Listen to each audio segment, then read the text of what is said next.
E deixamos uma pergunta para responder hoje, fundamental para conhecermos em relação à nossa salvação.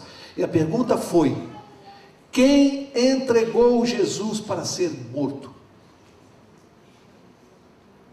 Se alguém te fizesse essa pergunta, você saberia responder? Quem entregou Jesus para ser morto? A Bíblia vai mostrar aqui a participação de muita gente entregando Jesus. Mas quem? No final das contas, quem foi o maior responsável? Vamos ver isto aqui, hoje, no tema dessa noite. Abra lá sua Bíblia em Lucas capítulo 23.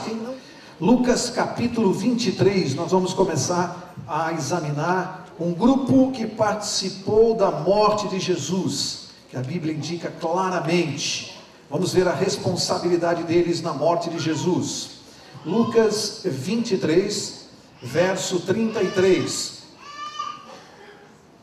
Lucas 23, verso 33 diz assim: quando chegaram ao lugar chamado Caveira, ali crucificaram Jesus e com ele os dois criminosos, um à direita e outro à esquerda. Quem é que estava conduzindo Jesus ali? Verso 36 responde: igualmente os soldados o escarneciam e chegando-se a ele, apresentavam-lhe vinagre. Quem foram os responsáveis diretos pela morte de Jesus, imediatos? Quem foram? Respondeu aqui: os soldados romanos. Eles executaram a penalidade. Eles foram os responsáveis imediatos pela morte de Jesus. Mas, se você for estudar as Escrituras, você vai acabar concluindo, como eu também, que aqueles soldados, por mais responsabilidade que eles tivessem, a Bíblia não menciona que eles tivessem algum prazer no que eles estavam fazendo. O que a Bíblia deixa claro é que os soldados estavam cumprindo uma ordem. Isso está muito claro. Portanto, atribuir toda a responsabilidade aos soldados que crucificaram Jesus não me parece a posição mais correta, porque afinal de contas eles cumpriam uma ordem. A questão e a pergunta seguinte então passa a ser esta: quem entregou Jesus para ser morto pelos soldados? De quem foi a responsabilidade anterior? Vamos ver? Vamos ver quem entregou Jesus. Evangelho de João, capítulo 19. João, capítulo 19, vai nos ajudar a responder essa pergunta. João 19, o verso é o verso 16. João 19, verso 16. E diz assim: finalmente, Pilatos o entregou para ser crucificado. Quem entregou Jesus para os soldados? Pilatos, o governador romano. Ele entregou Jesus para ser crucificado. Vamos examinar a responsabilidade e o motivo de Pilatos. Por que Pilatos fez isso? E vamos ver se no motivo de Pilatos, de alguma maneira, por mais remota que seja, eu possa me identificar. Eu sempre digo que os estudos aqui na classe bíblica não são para nós termos um conhecimento histórico ou bíblico apenas. A razão maior desta classe, e digo isso também para as visitas esta noite, é sabermos o que isto que a Bíblia revela e o que esses fatos acontecidos no passado têm a ver comigo e com você. Isso é que é importante. O que eu trago para a minha vida hoje? Então vamos ver na responsabilidade de Pilatos se de alguma forma eu me encaixo. Vamos ver o motivo dele? Vamos examinar um pouquinho aqui. João capítulo 18, você está em João 19, um capítulo atrás, o 18. Leia comigo o verso 38. Veja Pilatos aqui, olha. Pilatos perguntou para Jesus, qual foi a pergunta que ele fez? O que é a verdade? Isso não é uma pergunta importante? Todos nós não gostaríamos de saber a verdade? Tantas religiões diferentes, com a mesma Bíblia, pregando coisas diferentes. Tem gente que fica confusa e diz assim, não dá para acreditar na Bíblia, porque cada um que lê de um jeito, interpreta de um jeito. Mas Pilatos fez a pergunta fundamental para Jesus: o que é a verdade? Significa que existe uma verdade única? Uma verdade só? Única? Ou existem várias verdades? O que você acha? Verdade é uma só. significa que se existem várias religiões, não é porque existem várias verdades, não. A Bíblia mostra uma única religião verdadeira. Qual é? A de Deus, a da igreja de Deus, da sua palavra. Todas as outras são mentiras. E Pilatos perguntou, afinal de contas, o que é a verdade? Olha que coisa importante.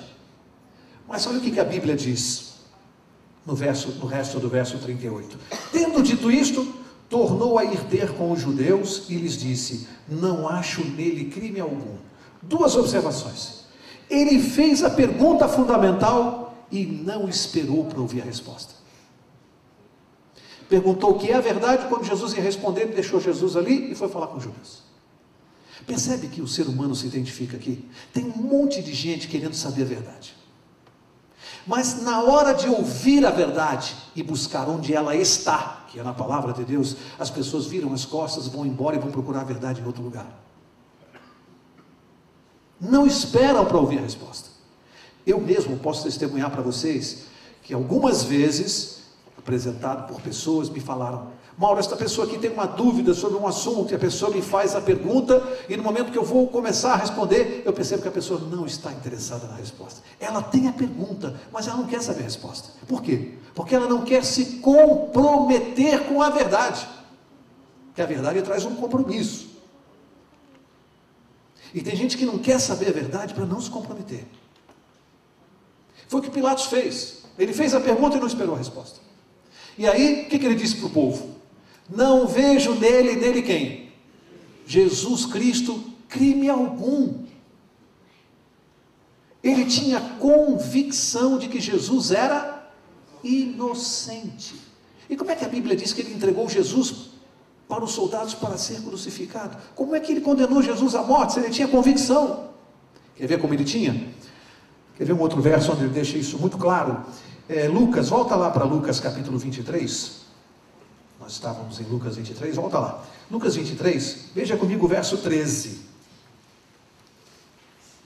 Diz assim: convocando Pilatos os principais sacerdotes, os magistrados e o povo, disse-lhes: vós me trouxestes este homem como pervertedor do povo, examinando-o na vossa presença, nenhuma culpa das de que o acusais acho neles, nem mesmo Herodes, pois o mandou de volta para nós. Como vedes, este homem nada fez que mereça a pena de morte. Este homem nada fez que mereça a pena de morte. E ele mandou crucificar e matar Jesus, com a plena convicção da sua inocência. Observem o que é o ser humano caído, a que ponto chega o ser humano caído pelo pecado. Mandou matar Jesus, mesmo tendo convicção da inocência dele.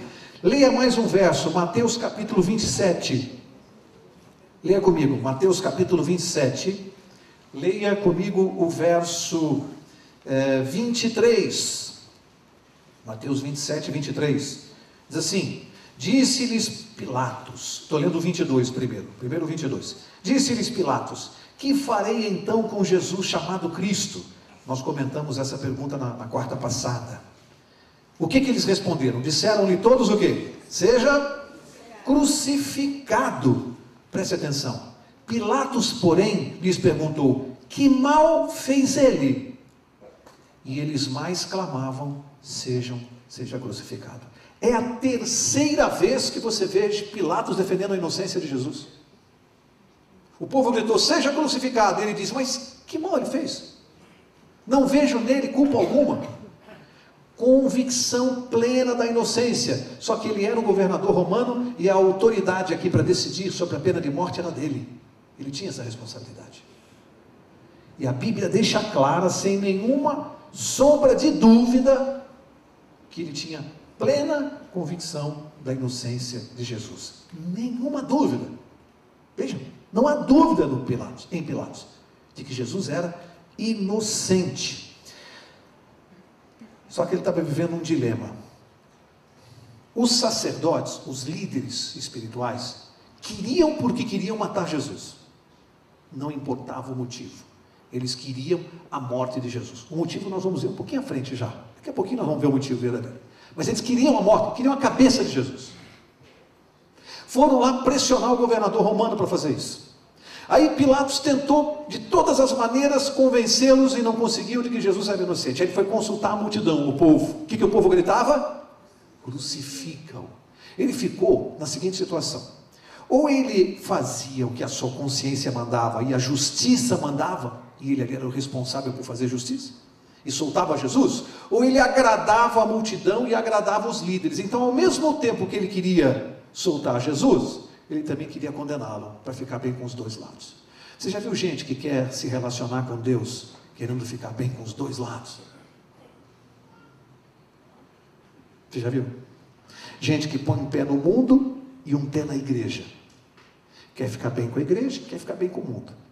Quer viver agradando os dois lados. Na igreja ele é cristão, segue os princípios. Fora da igreja, na sua vida diária, no seu trabalho, no seu relacionamento, no seu namoro, no seu casamento, nos seus negócios, ele quer seguir as regras do mundo. Pilatos tem a ver conosco, você está se encaixando? Ele queria contentar os dois, é impossível. Ou você está com Deus, ou você está contra Ele. Não tem como contemporizar, não tem como viver agradando os dois lados. Ele queria fazer isso, e era impossível. Só que a Bíblia registra quatro tentativas de Pilatos de se esquivar da sua responsabilidade. 4 vezes ele tentou fugir da sua responsabilidade. Vamos ver bem rapidinho aqui? Lucas 23, volta lá para Lucas 23. Vamos ver as 4 tentativas que Pilatos fez para não assumir a responsabilidade. Por quê? Porque ele tinha convicção da inocência de Jesus. Lucas 23, olha o verso 5. Mas eles insistiam cada vez mais, dizendo: alvoroça o povo em toda a Judéia com o seu ensino. Os líderes judeus, os sacerdotes, acusando de Jesus de com os seus ensinos causar tumulto no povo. Falando isso para Pilatos. Começou na Galileia e agora chegou aqui. Verso 6. Ouvindo isso, Pilatos perguntou se o homem era galileu. Perguntou se Jesus era galileu.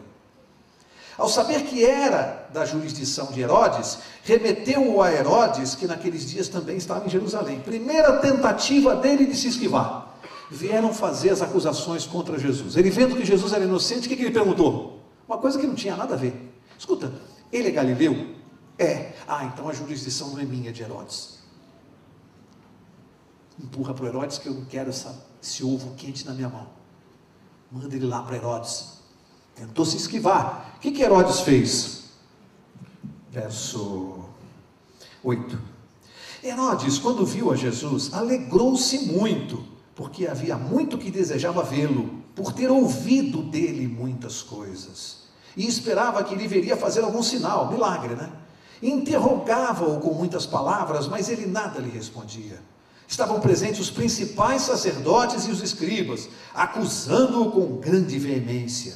Então Herodes, com os seus soldados, tratou-o com desprezo e, escarnecendo dele, vestiu-o de uma roupa resplandecente e tornou a enviá-lo a Pilatos.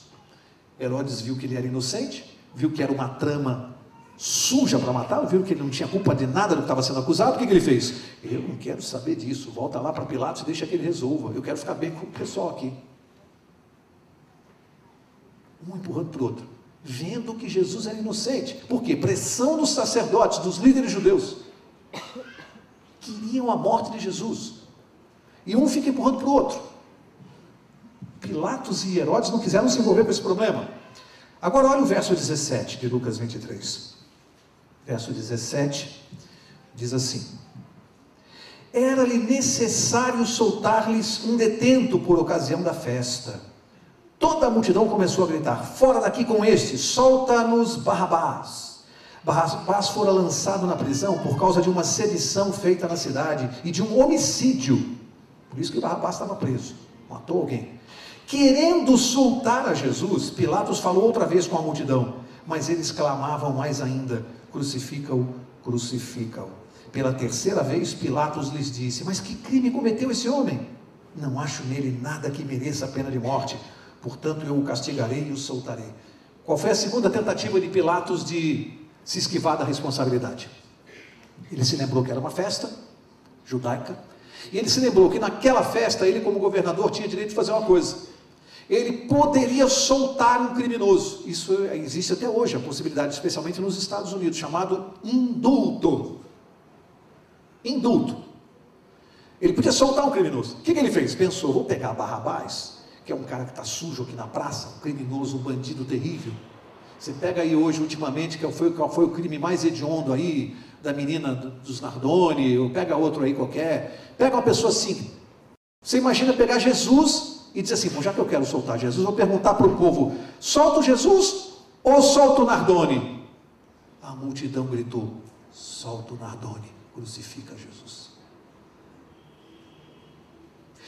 Aí tem gente que fica dizendo assim, mas só vocês da igreja que fazem essas bobagens que está na Bíblia, a maioria das pessoas já não faz mais isso. Em matéria espiritual, as maiorias sempre estiveram erradas. Quando a maioria foi consultada, a maioria mandou matar Jesus. Continua ouvindo o que a maioria diz, o que a mídia diz, o que a televisão diz, o que as faculdades dizem, em matéria espiritual estou falando. Estou falando em matéria espiritual. Não estou falando de matéria científica, técnica. Em matéria espiritual, continue ouvindo as maiorias, que é a melhor maneira de você ir para o buraco. As maiorias, em matéria espiritual, sempre estiveram erradas. Em segunda tentativa de Pilatos, tentou trocar Jesus por Barrabás. Não deu certo. A multidão mandou soltar Barrabás e matar Jesus. Não deu certo, ele tentando. Terceira tentativa dele, eu acabei de ler o verso 22, vou ler de novo. Pela terceira vez Pilatos lhes disse, mas que crime cometeu esse homem? Não acho nele nada que mereça a pena de morte, portanto eu o castigarei e o soltarei. Que absurdo jurídico.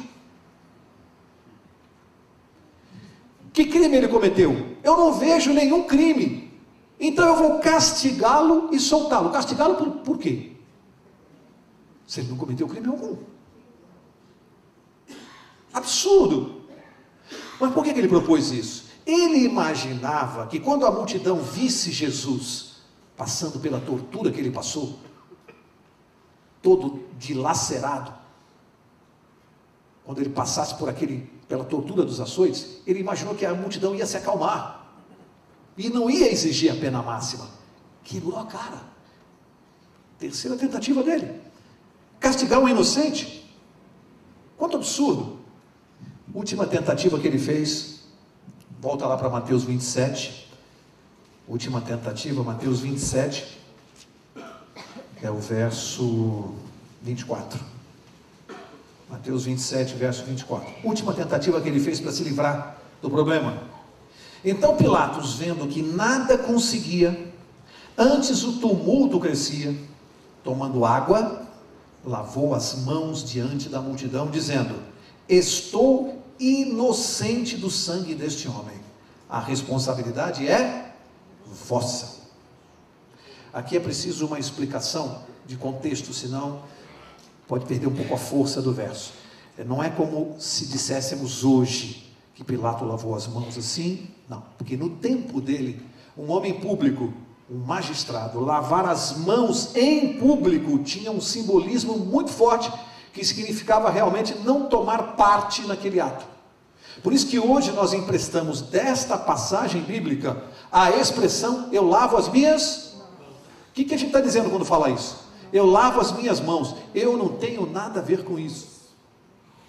Pilatos, sabendo que ele era inocente, sabendo que a decisão era dele, ele disse, eu lavo as minhas mãos do sangue deste inocente. Que absurdo! Condenar à morte alguém que ele declara na sentença. Você já viu uma sentença assim? Eu acho que nós temos mais advogados aqui essa noite.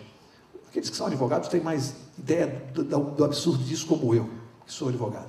Você imaginou uma sentença, se pegar uma sentença do juiz, e ele lá nos considerandos começa a dizer que o sujeito não fez nada, que ele é inocente, de acordo com o depoimento da testemunha tal, com os documentos de folhas tais e tais, vem todo um arrazoado para chegar à conclusão da inocência. Aí diz assim, isto posto, né?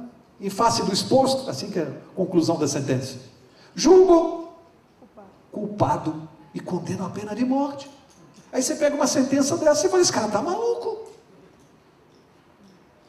Foi essa a sentença de Jesus. Ele é inocente. Mas para agradar a multidão, julgo ele culpado. Podem matá-lo. Eu vou lavar minhas mãos. Veja. Lavou as mãos. Disse: eu não tenho nada a ver com isso. Olha, eu disse que nós temos que trazer isso para a nossa vida. É fácil condenar Pilatos, não é? Tem alguém que concorda com Pilatos aqui essa noite? É fácil condenar Pilatos. Mas quando, eu disse no início, nós procuramos olhar para os erros que ele cometeu e trazemos para a nossa vida, vamos ver se nós alguma vez, em algum momento, agimos como Pilatos? Será que nós também já não procuramos subterfúgios para não aceitar Jesus? Subterfúgio. Pilatos queria subterfúgio lá, mandou para Herodes, tentou de tudo quanto é jeito, tentou se esquivar. Tem gente que começa a conhecer a verdade, começa a estudar aqui conosco, em qualquer lugar, começa a ler a Bíblia, começa a ter estudos, e na hora de tomar a decisão fica assim: tem problema da minha família, porque eu sou casado, a minha esposa é católica e ela não vai aceitar a minha decisão. Mas eu tenho que guardar o sábado, eu não posso porque eu trabalho no sábado, e eu começo a achar subterfúgios para não aceitar Jesus. Estou agindo como Pilatos. E eu fico condenando Pilatos. Mas eu fico encontrando um jeito de me eximir da minha responsabilidade. Estou agindo como Pilatos. Será que nós também... Você percebe que Pilatos cometeu um erro aqui também muito grave, né? Teve momentos que ele disse que queria fazer o quê? Soltar Jesus. Nós lemos aqui. Não vejo nele crime algum. Castigá-lo-ei e soltá-lo-ei. Queria soltar. Ele queria soltar Jesus, que era a coisa certa, pelo motivo errado. Qual era o motivo errado? Queria castigar Jesus para agradar a multidão. Fazer a coisa certa pelo motivo errado. Será que alguns de nós já não tentamos honrar a Jesus, que é a coisa certa, pelo motivo errado? Honrar a Jesus para obter vantagem. Então vou dar minha casa, vou dar meu carro, vou pegar o dinheiro que eu tenho no banco, vou fazer uma oferta, porque tem uma igreja aí que diz, ou várias que dizem que se eu der dinheiro para a igreja, Jesus vai me abençoar e eu vou ganhar 3 vezes o que eu tenho. Porque é de acordo com a minha fé, e a fé que essas pessoas pregam é medida pela quantidade de dinheiro que você dá.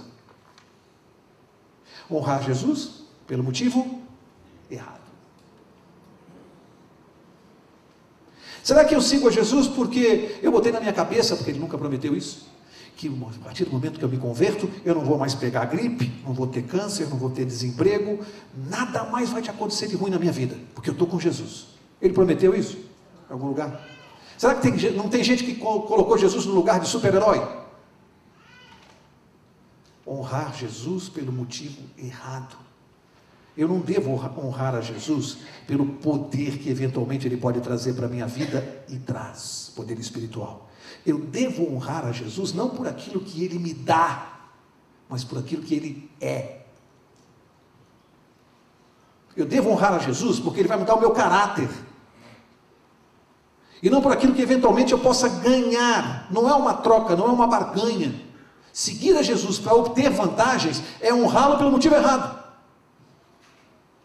Pilatos. O que mais eu posso trazer para a minha vida de Pilatos? Será que nós também não lavamos as nossas mãos? Tem gente que ouve a verdade. Eu disse aqui que Pilatos fez a pergunta, né? Que é a verdade? Não esperou Jesus responder, virou as costas e foi embora. Não esperou a resposta. Tem gente que também não espera. Mas tem gente que espera e não decide. Tem um encontro de frente com a verdade, está ali diante dele. Aí fica assim, eu já percebi que é a verdade, mas é o seguinte, como eu não quero ou não posso colocar a minha vida agora em conformidade com a verdade, porque eu descobri, de acordo com a palavra de Deus, que tem uma série de coisas que eu não posso fazer e uma série de outras que eu devo fazer. Mas as que eu não posso, eu não quero parar de fazer. E as que eu devo, eu não quero fazer agora. Então o que eu vou fazer? Deixa eu curtir mais um pouquinho. Aí o ano que vem eu decido, eu sou muito novo. Daqui a 2, 3 anos eu tomo essa decisão. Deixa eu continuar fazendo o que eu estou fazendo aqui. Isso aí é lavar as mãos, é achar que a posição de neutralidade não traz nenhum perigo. em matéria espiritual posso ficar neutro. Porque é o seguinte, eu também não sirvo a Deus da maneira como Ele manda, mas eu também não sou contra Ele. Então, Deus é misericordioso, Ele vai me salvar a si mesmo. Eu sou bonzinho, não faço mal para ninguém, não prejudico ninguém. Já ouviu isso? Eu sou bonzinho. Neutralidade. Não decide e acha que ficando do jeito que está não é contra nem a favor, então eu estou bem. Não existe essa posição de neutralidade. Quando você está de encontro com a verdade, você se compromete com ela. Por isso que Pilatos não quis ouvir. Ele não queria compromisso com a verdade. Ele não queria ouvir. E tem gente que acha que não ouvindo não se compromete. Eu sempre digo isso quando falo deste aspecto, que às vezes tem a visita que vem pela primeira vez como essa noite, né? Aí a visita fica sentada ali ouvindo o que eu estou falando e deve pensar assim, pera lá, se conhecer a verdade eu me comprometo? Por que eu aceitei esse convite e vim? Era melhor ter ficado em casa, porque pelo menos eu não sabia a verdade e não me comprometia. Errado. Porque a Bíblia diz que Deus perdoa o tempo da ignorância. Ele perdoa aquele que não sabe, isso é claro. Aquilo que você não sabe, Deus não vai cobrar de você. Mas Deus não perdoa aquele que não quer saber. Não saber é uma coisa e não querer saber é outra. Se Deus providencia que a verdade vá até você e você não quer ir até ela para não se comprometer, você já está comprometido. Deus não perdoa aquele que não quer saber. Ele perdoa aquele que não sabe. Conclusão. Por que motivo Pilatos entregou Jesus para ser morto na mão dos soldados? Qual foi o motivo? Covardia. Ele foi covarde. Ele sabia que Jesus era inocente e não queria se comprometer com os líderes, com a população, com a maioria, com aqueles que detêm o poder. Ele queria ficar bem. Ele foi covarde. Ele não quis assumir. Não quis. Será que tem gente que é covarde? Para não passar vergonha na faculdade. Que você é cristão. Você vai se batizar numa igreja evangélica? E a acusação? E no trabalho? Então, por covardia, para ficar bem com os outros, não, deixa quieta a minha vida, não vou mexer com isso. Que eu... Covardia. Pilatos entregou Jesus por covardia. Ele foi covarde. Essa é a verdade. Bom, surge então a pergunta. Os soldados cumpriram uma ordem. Quem entregou Jesus para os soldados? Pilatos, ele foi covarde. Mas a responsabilidade era só dele? Quem entregou Jesus para Pilatos? Como é que Jesus foi parar nas mãos de Pilatos? Quem entregou? Abre lá, João capítulo 19. João 19. Vamos ver quem foi que entregou Jesus para Pilatos e o que Jesus disse a esse respeito em termos de grau de responsabilidade. Qual foi a pergunta do tema dessa noite? Quem entregou Jesus para ser morto? Essa é a pergunta, e nós temos que responder. Então, já chegamos a uma conclusão. Bom, Pilatos foi o responsável, foi quem entregou Jesus. Vamos ver se nós vamos mudar essa conclusão, vamos continuar com ela. João 19, verso 11, o que Jesus Cristo disse aqui, hein? Jesus respondeu para Pilatos. Ele respondeu assim, ó: nenhuma autoridade terias contra mim, se de cima não te fosse dada. Aquele, porém, que me entregou a ti, maior pecado tem. Quem foi que levou Jesus para Pilatos? Nós vimos a semana passada, aqui estudamos. Quem foi? Foram os sacerdotes e os líderes judeus.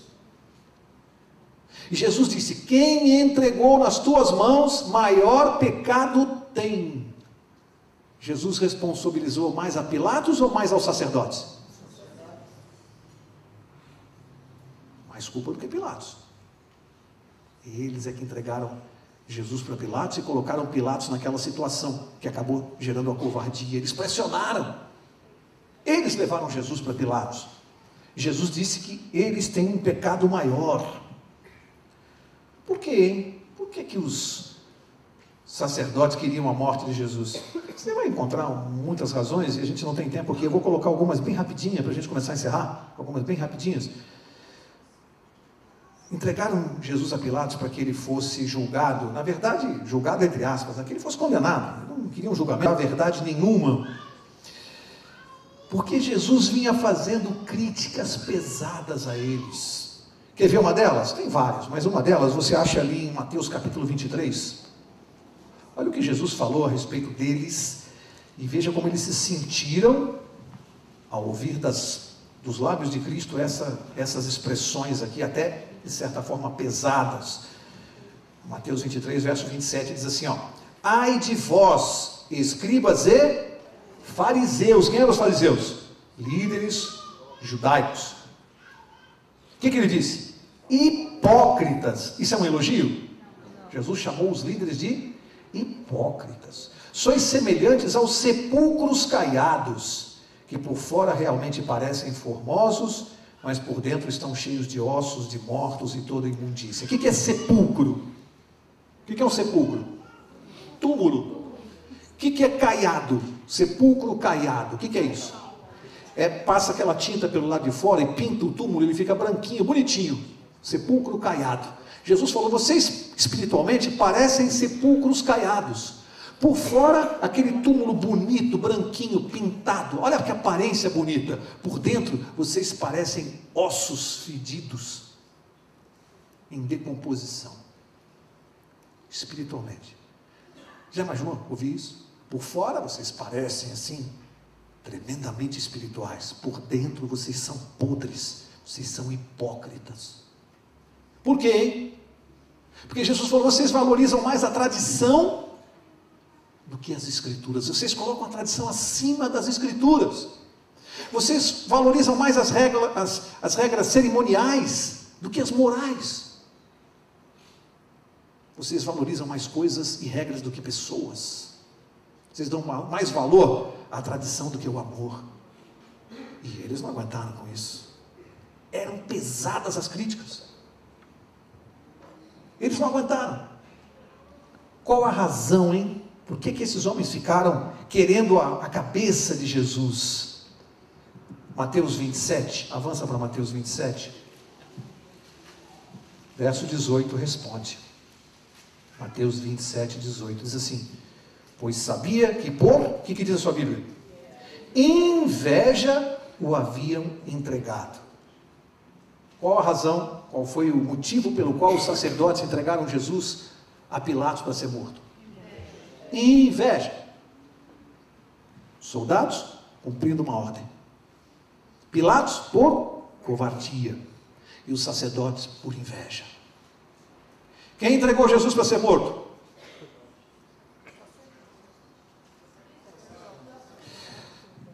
Vamos ver? E quem entregou Jesus para os sacerdotes? Então vamos lá. Nós sabemos, né? Quem foi? Judas que entregou Jesus para os sacerdotes. Sabe, tem gente que acha que Judas não tem culpa. Eu já ouvi isso, hein? Talvez você já tenha ouvido também. Sabe por quê? Tem gente que fala assim: Judas não foi culpado porque as escrituras já diziam que Jesus seria traído. Portanto, Judas nada mais é do que instrumento de Deus. Ele é uma vítima da predestinação. Olha. Então não tinha culpa, porque ele estava cumprindo o plano de Deus. E onde é que está escrito que a predição bíblica, a profecia, induz alguém a fazer alguma coisa? Obriga alguém a fazer alguma coisa? O que tem a ver a predição com... Ele não era um agente livre? Ele não tinha livre-arbítrio? Pergunto, Jesus tentou demovê-lo, convencê-lo a não traí-lo? Sim ou não? Sim ou não? Claro que sim. Jesus fez de tudo para não ser traído. Jesus apelou para o coração de Judas. Na ceia, Jesus falou que ele disse que seria traído. Judas não podia ter voltado atrás na intenção que ele tinha. No dia do julgamento de Jesus, o que aconteceu lá no tribunal? O que chegou para Pilatos? Um bilhete de quem? Da sua esposa. O que dizia o bilhete da esposa dele? Tive um sonho, não te metas com esse inocente, com esse justo, não se envolva com ele. Eu tive um sonho, avisou a ele, um sonho veio de Deus, não se envolve com ele é inocente. Deus tentou mexer no coração daquele homem, Jesus apelou para o coração dele. Quem tomou a decisão de seguir e vendeu Jesus por moedas de prata? Foi Judas. Não tem predestinação. A Bíblia apenas contou antes, revelou. A Bíblia não adivinhou. A Bíblia não adivinha nada. A Bíblia revela. O fato de Deus saber as coisas antes delas acontecerem não significa que Ele induz alguém a fazer alguma coisa. Ele apenas sabe antes. Judas era um homem normal, tinha livre-arbítrio. Apenas Deus já sabia e contou para nós que Jesus seria traído. Mas dizer que ele não fez a sua escolha, qual o motivo que Judas entregou Jesus para ser morto? Por ganância. Ambição, ganância, dinheiro, money. Você vê o ser humano nisso? O que o ser humano, não a maioria, não todos, não a maioria não todos, mas a grande maioria da humanidade faz qualquer coisa por dinheiro. Não é à toa que tem um programa na televisão que dizia assim, tudo por... E as pessoas faziam tudo por dinheiro. Hoje continuam fazendo. Não todos, mas a maioria. Bom, para encerrar, nós temos que responder a pergunta. Afinal de contas, quem entregou Jesus para ser morto? Os soldados cumprindo ordens? Pilatos por covardia? Sacerdotes por inveja? Judas por ganância? Vamos ver? Tem um verso de apoio aqui, que vai ajudar, 2 versos para encerrar, tá? Vai ajudar aqui, João capítulo 10, tem um verso aqui que vai complicar e embaralhar todo o estudo. Vai embaralhar tudo agora, porque João capítulo 10 vai acrescentar um elemento aqui que a gente parece que estava se esquecendo. João 10, verso 17, diz assim, por isso o Pai me ama, Jesus Cristo falando, por isso o Pai me ama, porque dou a minha vida para tornar a tomá-la. Ninguém a tira de mim, mas eu espontaneamente a dou. Paro para perguntar. Quem entregou Jesus para ser morto? Quando ele diz, eu dou a minha vida, ninguém a tira de mim, eu a dou espontaneamente. Será? Então vamos ler mais um verso. A ideia não é complicar, é esclarecer. Romanos capítulo 8. Romanos capítulo 8. E aqui, que coisa impressionante, né? Romanos capítulo 8, verso 32. Preste bem atenção neste verso. Diz assim, aquele que nem mesmo a seu próprio filho poupou, antes fez o quê? Entregou por todos nós, como não nos dará também com ele todas as coisas? Quem entregou Jesus para ser morto? O Pai. Guarda isso para o resto da tua vida. Se você esquecer tudo que eu vou falar aqui essa noite, não esqueça o que eu vou dizer agora, por favor. Quem entregou Jesus para ser morto não foram os soldados, não foi Pilatos por covardia, não foram os sacerdotes por inveja, não foi Judas por ganância, foi o Pai por amor.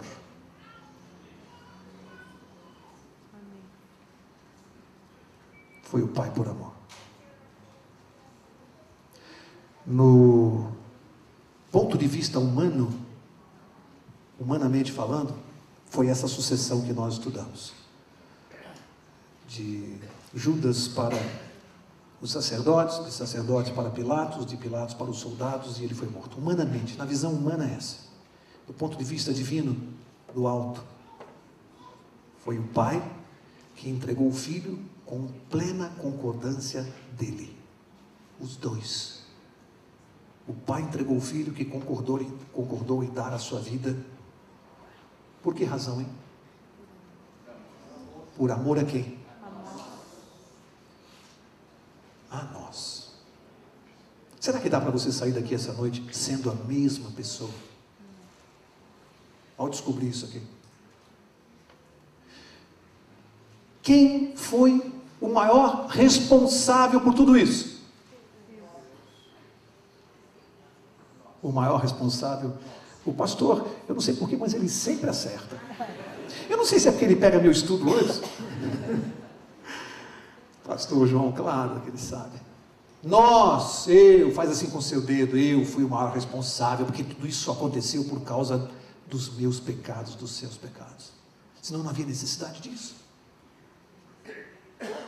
Foi para resolver o problema que nós criamos que tudo isso teve que acontecer. E o amor de Deus era tamanho, era tanto, que ele bola lá na eternidade um plano maluco como esse, maluco sob o ponto de vista humano, porque para nós humanos egoístas, com a natureza do pecado, é impossível imaginar dar o próprio filho. Quando eu era adolescente, na época do colegial, no colégio que eu estudava, havia um determinado período, Dia das Mães, que nós fazíamos uma encenação, um teatrinho no auditório do colégio. As mães eram convidadas e os alunos encenavam ali uma peça. Isso é muito comum. Eu não sei, estou fora da escola há muito tempo, não sei hoje em dia se ainda se faz isso, mas eu acredito que sim. Meus filhos também já estão formados, então faz uns 15 anos que eu não sei o que é coisa de escola, mas eu acredito que ainda se faça isso. E eu nunca me esqueci daquela peça, nunca me esqueci, que eu assisti no meu colégio. Porque ela foi muito marcante para mim. Eu me lembro que eu ainda garoto, sei lá, 15, 16 anos, eu chorei muito assistindo. Porque era a história de uma mulher. E a história começa com um rapaz que era cego. Ele perdeu a visão e passou a sua vida sempre blasfemando contra aquilo, porque ele ficou sabendo muito jovem que a mãe o havia abandonado porque ela era uma prostituta. A peça se desenvolve nisso, a revolta dele em relação à mãe tê-lo abandonado, pela vida que ela levava. Foi criado por uma outra família, e em determinado momento ele descobre essa situação, e viveu a adolescência. Quando falavam no colégio, e a sua mãe? Ele dizia, eu não tenho mãe. Até que, quando se tornou adulto, ele passou a ter uma doença na vista e ficou cego. E aí a peça vai desenrolando, mostrando a vida dele com a revolta e a cegueira. E ele vai envelhecendo, vai ficando mais maduro, e aquela revolta cada vez maior contra a mãe. Viveu a vida amargurada por causa disso. Quando ele já era um homem grisalho, tocaram a campainha da casa dele. Me lembro como se fosse hoje essa peça. Estou vendo a cena na minha frente. Sei até os colegas que fizeram. Eu já estava muito emocionado nessa cena. Tocaram a campainha da casa dele, até porque eu já sabia o final. E ali ele atende e a pessoa diz assim, olha, eu vim te trazer um estranho que ele não conhecia, eu vim te trazer aqui um pedido, você precisa me acompanhar até o hospital porque a sua mãe está morrendo. E ele disse, que absurdo, eu não tenho mãe. E a pessoa disse, não, você tem sim, e você precisa ir comigo. Ele disse, não tenho mãe e não vou a lugar nenhum. A pessoa pegou ele pelo braço forte, segurou, sacudiu e falou assim, você vai, nem que você vá na mar, mas você vai. E ele se assustou e foi arrastado. Aí muda a cena, aparece no hospital, uma senhora sentada numa cadeira de rodas, bem velhinha, com óculos escuros. E ele, algum tempo atrás, havia se submetido a uma cirurgia de implante de córnea e já estava enxergando. Ao chegar lá, vocês podem começar a concluir, é claro, revoltado, totalmente revoltado. O amigo dizia, aí está a sua mãe. E ele olhava e dizia assim, eu não tenho mãe. E a senhora quieta. Ele disse, você tem mãe sim. Ele dizia, eu não tenho não. Aí o homem gritou com ele e falou assim, você é muito arrogante e vaidoso. Esta mulher que está aí, que é a sua mãe, você sabe por que ela não tem mais a sua visão? Porque há 10 anos atrás ela doou as suas córneas para você enxergar. Por que eu estou contando essa história hoje, que na época me fez chorar? Era Dia das Mães, para mostrar o que uma mãe é capaz de fazer. Eu tenho filho, eu tenho 2. Eu juro para vocês, eu seria capaz de dar os meus olhos para um filho meu enxergar. Eu vejo pais e mães, você está com seu bebê no colo, eu tenho certeza que você faria isso. Que pai não faria isso? Só quem é pai e mãe sabe o que nós não somos capazes de fazer por um filho. Mas eu fico maluco, eu não consigo entender, a minha cabeça gira quando a Bíblia me diz que Deus deu o filho.